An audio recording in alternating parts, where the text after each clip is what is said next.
Today we're diving into one of the most perplexing literary mysteries, the disappearance of renowned author Edward Lansing. His disappearance came just days after the release of his latest novel, sparking rumors that the characters in his book reflected his real life in shocking detail. It all began in the fall of 1996.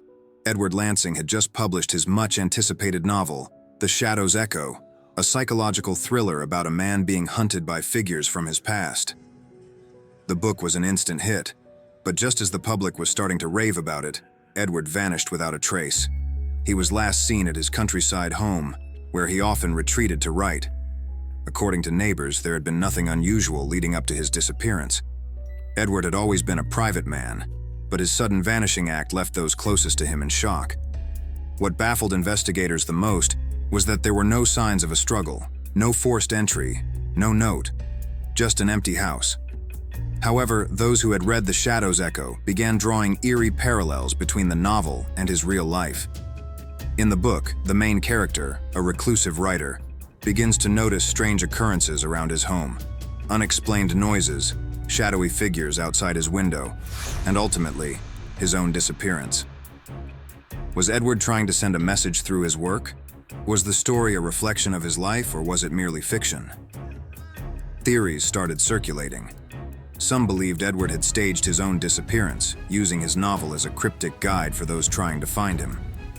Others suggested that Edward had uncovered dark secrets in his life, secrets he hid within the pages of his book, leading someone, or something, to come after him. More logical minds speculated that he had gone into hiding to escape the pressures of fame or a potential scandal.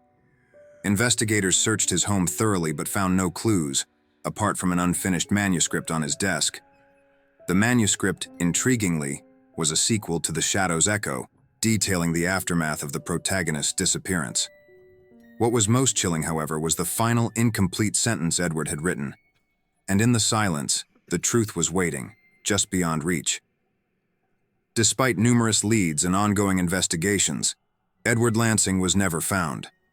His disappearance remains one of the most puzzling unsolved cases in literary history.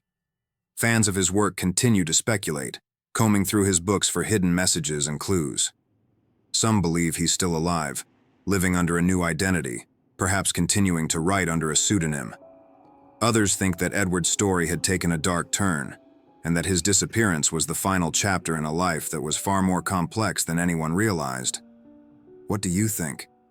Was Edward Lansing's disappearance connected to his novel, or was it a coincidence? Could he have predicted his own fate through his writing, or was it all an elaborate act of self-exile? Let us know your thoughts in the comments below. And remember, not all mysteries are meant to be solved.